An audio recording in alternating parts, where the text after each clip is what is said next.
आप सभी को राधे राधे। जय Shri Krishna. Welcome to my channel success life. हम आपके लिए लेकर आए हैं पाठ्य योजना वाणिज्य, जिसका प्रकरण है धातु मुद्रा। ये हमारी 11वीं पाठ्य योजना है। पीछे की 10 पाठ्य योजनाओं की वीडियो अपलोड हो चुकी हैं, आगे भी अपलोड करते रहेंगे। अब समझते हैं कि इस प्रकरण को ध्यान में रखते हुए पाठ्य योजना कैसे तैयार की जाती है। सबसे पहले तो दिनांक डालेंगे। दिनांक के बाद विषय जो कि हमारा वाणिज्य है, उसके बाद प्रकरण जो कि हमारा धातु मुद्रा है, फिर क्लास डालेंगे। 6 क्लास का है ये टॉपिक, कालांश अवधि। उसके बाद सबसे पहले सामान्य उद्देश्य लिखते हैं, बाद में विशिष्ट उद्देश्य लिखते हैं। सामान्य उद्देश्य जो होते हैं वो हमारे वाणिज्य विषय जो हमारा टीचिंग सब्जेक्ट है उससे रिलेटेड होते हैं, और विशिष्ट उद्देश्य जो होते हैं वो हमारे टॉपिक से जुड़े, हमारे प्रकरण से जुड़े हुए होते हैं। तो देखते हैं सामान्य उद्देश्य कौन कौन से हैं। पहला है छात्रों को व्यावसायिक तथ्यों, पदों, सिद्धांतों, प्रविधियों आदि का ज्ञान कराना। दूसरा है व्यावसायिक तथ्यों के प्रति रुचि जागृत करना, व्यावसायिक जीवन की राष्ट्रीय एवं सामाजिक समस्याओं से अवगत कराना, वाणिज्य के अध्ययन के लिए आवश्यक कौशलों को ग्रहण करना, जैसे मानचित्र, चार्ट, ग्राफ या लेखा चित्र आदि बनाना। नेक्स्ट है छात्रों में वाणिज्यिक मुद्दों पर विचार विमर्श करने की योग्यता का विकास करना, वाणिज्यिक सिद्धांतों के नियमों को व्यवहार रूप में लाने की क्षमता उत्पन्न करना, व्यापक दृष्टिकोण के विकास के लिए आवश्यक एवं वांछनीय अभिवृत्तियों का विकास करना।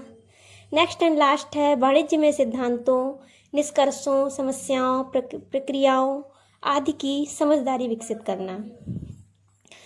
आगे लिखेंगे विशिष्ट उद्देश्य, जिसमें हमारा पहला विशिष्ट उद्देश्य है छात्र धातु मुद्रा के बारे में जान सकेंगे, छात्र धातु मुद्रा के बारे में समझ सकेंगे, छात्र धातु मुद्रा के गुणों से अवगत हो सकेंगे, छात्र धातु मुद्रा के दोषों से अवगत हो सकेंगे। नेक्स्ट पॉइंट होगा शिक्षण सहायक सामग्री। इसमें हम वही चीज़ें लिखते हैं जो कि हमारे टॉपिक को समझाने में हमारी सहायता करें, ना कि डस्टर, मार्कर इत्यादि। तो हमने इसमें कुछ धातुओं के सिक्के लिखे हैं जो कि हमारे टॉपिक को समझाने में काफ़ी हेल्पफुल होंगे। नेक्स्ट पॉइंट है पूर्व ज्ञान। छात्र धातु मुद्रा के विषय में सामान्य जानकारी रखते हैं। नेक्स्ट पॉइंट हमारा है 5वां पॉइंट प्रस्तावना प्रश्न, जिसमें इस तरह से कॉलम बनाएंगे, छात्राध्यापिका क्रियाएं, छात्र क्रियाएं। इसमें 4 से 5 प्रस्तावना प्रश्न होते हैं जो कि हमारे सामान्य ज्ञान से जुड़े हुए और इंटरलिंकिंग करते हुए जो हमारा सबसे लास्ट वाला क्वेश्चन होता है वो हमारे टॉपिक की ओर मुझे लेकर जाता है। इस तरह से इसमें क्वेश्चंस बनाते हैं। तो इसमें हमारा पहला क्वेश्चन है, जब हम कोई वस्तु खरीदते हैं तो उसका भुगतान किस माध्यम से करते हैं? छात्र कहेंगे धन के माध्यम से। तो हम इसी आंसर को लेते हुए हमारा नेक्स्ट क्वेश्चन होगा, धन को और किन किन नामों से जानते हैं? उत्तर निकल के आएगा रोकड़, मनी, रुपए, बहुत सारे उत्तर निकल के आ सकते हैं। फिर हम उसी को लेते हुए नेक्स्ट क्वेश्चन बनाएंगे, मनी को वाणिज्य भाषा में क्या कहते हैं? बच्चे कहेंगे मुद्रा। फिर हम कहेंगे मुद्रा, धातुओं से बनी मुद्रा को क्या कहते हैं? बच्चे यह बात नहीं बता पाएंगे। ये हमारा समस्यात्मक प्रश्न होगा। नेक्स्ट हमारा क्वेश्चन पॉइंट होगा उद्देश्य कथन। धातुओं से बनी, अब हम इसी बात को रिपीट करेंगे बच्चों को समझाने के लिए। धातुओं से बनी मुद्रा को धातु मुद्रा कहते हैं। फिर हमारा ये बच्चों को बोलेंगे, छात्रों आज हम धातु मुद्रा के बारे में विस्तार से चर्चा करेंगे। उसके बाद हमारे इस तरह से प्रेजेंटेशन के लिए कॉलम बनेंगे। 5 कॉलम इसमें बनते हैं।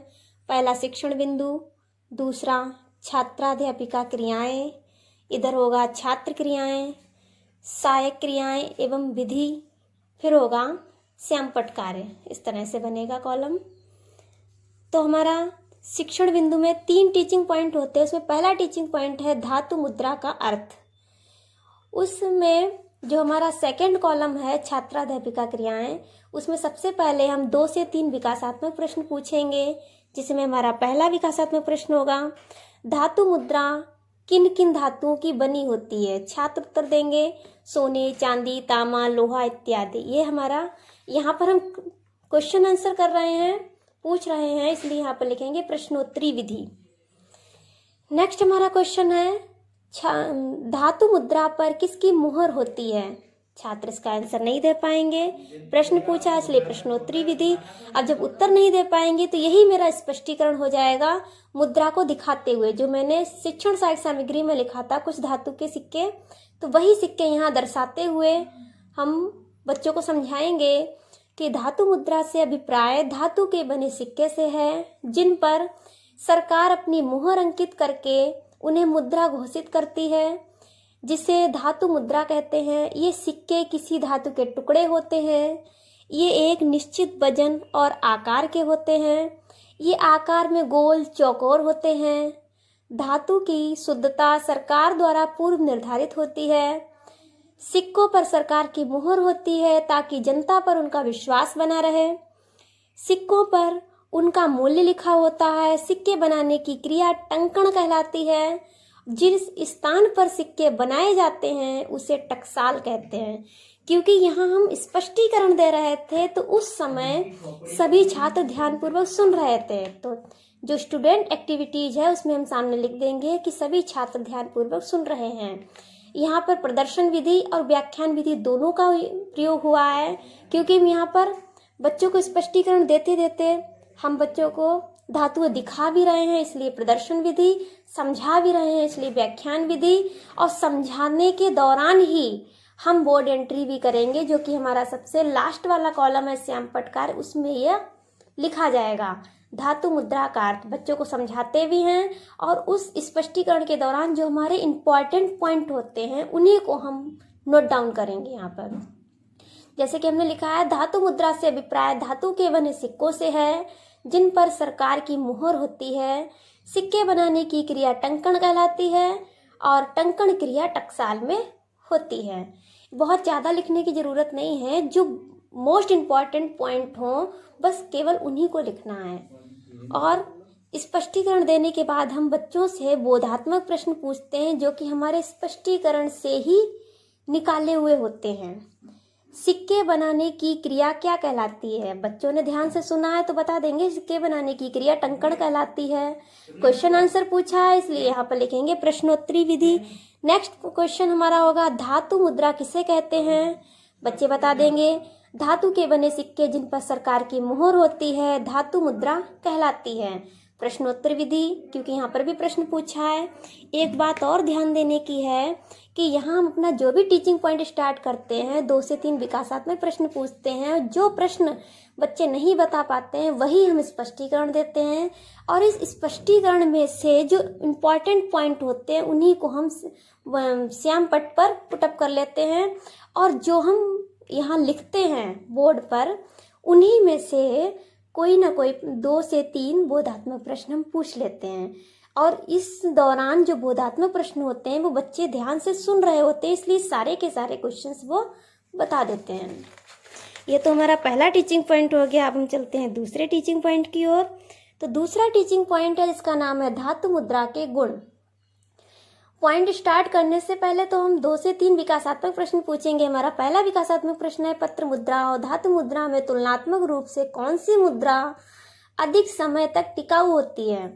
बच्चे बताएंगे धातु मुद्रा। प्रश्न पूछा इसलिए प्रश्नोत्तरी विधि। नेक्स्ट क्वेश्चन होगा, धातु मुद्रा के और कौन कौन से गुण होते हैं? छात्र नहीं बता पाएंगे, लिखेंगे छात्र स्पष्ट उत्तर दे रहे हैं। प्रश्न पूछा इसलिए प्रश्नोत्तर विधि।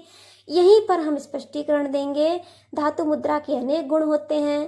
पहला टिकाऊपन, इसमें सड़ने गलने का भय नहीं होता। दूसरा जनता का विश्वास, इसका कुछ ना कुछ आंतरिक मूल्य होता है, इसलिए इस पर जनता का विश्वास होता है। तीसरा है मूल्य में स्थिरता, अत्यधिक उतार चढ़ाव नहीं होता है। मुद्रा प्रसार का भय नहीं, सिक्कों की मात्रा कम होती है जिससे मुद्रा प्रसार यानी कि महंगाई का भय नहीं होता है। फिर विदेशी व्यापार में सुविधा, सोना व चांदी संपूर्ण विश्व में बहुमूल्य धातुओं के रूप में स्वीकार की जाती है। स्पष्टीकरण के दौरान बच्चे सुन रहे थे तो लिखेंगे सभी छात्र ध्यानपूर्वक सुन रहे हैं। यहाँ पर हमने प्रदर्शित तो कुछ भी नहीं किया है, लेकिन स्पष्टीकरण दिया है, इसलिए व्याख्यान विधि और जो इम्पोर्टेंट पॉइंट होते हैं वही हमें यहाँ से हम पट पे लिखने हैं। तो मैंने गुण हेडिंग डाल करके लिखा है, टिकाऊपन, जनता का विश्वास, मूल्य में स्थिरता, मुद्रा प्रसार का भय नहीं, विदेशी व्यापार में सुविधा। अब इसी टीचिंग पॉइंट और स्पष्टीकरण में जो कुछ समझाया है उसी में से 2 से 3 बोधात्मक प्रश्न पूछेंगे। हमारा पहला बोधात्मक प्रश्न है, धातु मुद्रा के 2 गुण बताइए। हालांकि बच्चों ने ध्यान से सुना है तो बता देंगे टिकाऊपन और जनता का विश्वास। प्रश्न पूछा जा रहा है इसलिए प्रश्नोत्तर विधि। नेक्स्ट क्वेश्चन है हमारा, धातु मुद्रा में जनता का विश्वास क्यों होता है? बच्चे बताएंगे क्योंकि इसका आंतरिक मूल्य होता है। प्रश्न पूछा है इसलिए प्रश्नोत्तर विधि। अब बढ़ते हैं तीसरे टीचिंग पॉइंट की ओर, जिसका नाम है धातु मुद्रा के दोष। पॉइंट स्टार्ट करने से पहले 2 से 3 विकासात्मक प्रश्न होंगे। हमारा पहला विकासात्मक प्रश्न है, धातु मुद्रा व पत्र मुद्रा में कौन सी मुद्रा अधिक वजन में होती है? छात्र बताएंगे धातु मुद्रा।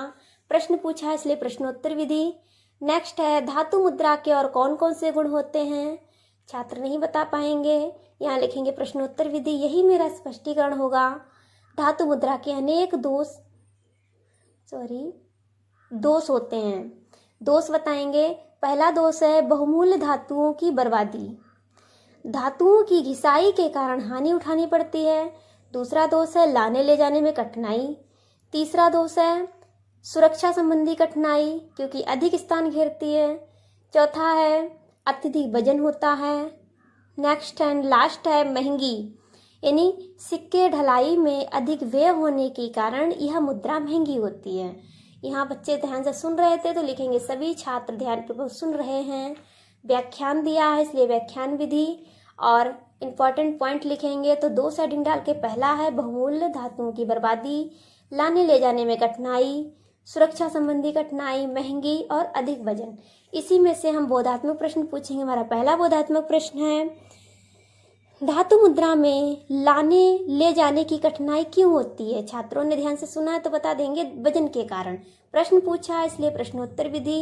नेक्स्ट है, धातु मुद्रा के 2 दोष बताइए। बच्चे बता देंगे महंगी और दूसरा वजन। अब यहाँ पर प्रश्न पूछा है इसलिए प्रश्नोत्तर विधि। हमारे तीनों टीचिंग पॉइंट हो चुके हैं। अब हमारा नेक्स्ट पॉइंट होगा श्यामपट्ट सार एवं निरीक्षण कार्य। इसमें लिखेंगे छात्राध्यापिका छात्रों को श्यामपट्ट सार अपनी उत्तर पुस्तिका में उतारने का निर्देश देकर कक्षा में घूम घूम कर निरीक्षण करेगी। नेक्स्ट पॉइंट है पुनरावृत्ति या मूल्यांकन प्रश्न। ये जो प्रश्न होते हैं हमारे तीनों टीचिंग पॉइंट से जुड़े हुए होते हैं। अब तक जो हम प्रश्न पूछ रहे थे, सबसे पहले प्रस्तावना प्रश्न पूछे जो टॉपिक तक लाने के लिए पूछे जाते हैं, विकासात्मक प्रश्न जो हमारे टीचिंग पॉइंट तक लाने के लिए पूछे जाते हैं, बोधात्मक जो हमारे टीचिंग पॉइंट से जुड़े होते हैं, और मूल्यांकन या पुनरावृत्ति प्रश्न जो होते हैं वो हमारे पूरे टॉपिक से जुड़े हुए होते हैं। हमारा पहला प्रश्न है, सिक्के बनाने की क्रिया क्या कहलाती है? धातु मुद्रा किसे कहते हैं? धातु मुद्रा के 2 गुण बताइए। धातु मुद्रा के 2 दोष बताइए। बच्चों ने ध्यान से सुना है तो बता देंगे। फिर हम नेक्स्ट पॉइंट है गृह कार्य, होमवर्क देते हैं जिसमें हमने रिक्त स्थान दिए हैं। पहला है सिक्के बनाने की क्रिया कहलाती है, बीच में स्पेस छोड़ देंगे, बच्चों ने ध्यान से सुना होगा तो फिलअप करेंगे। सिक्के बनाने के स्थान को कहते हैं, धातु मुद्रा वजन में होती है, पत्र मुद्रा वजन में होती है। बीच में जो स्पेस है बच्चे उसे फिल कर लेंगे। ये हमारा प्लान कंप्लीट हुआ। यदि प्लान समझ में आया हो, अच्छा लगा हो तो लाइक और सब्सक्राइब करना ना भूलिएगा। राधे राधे।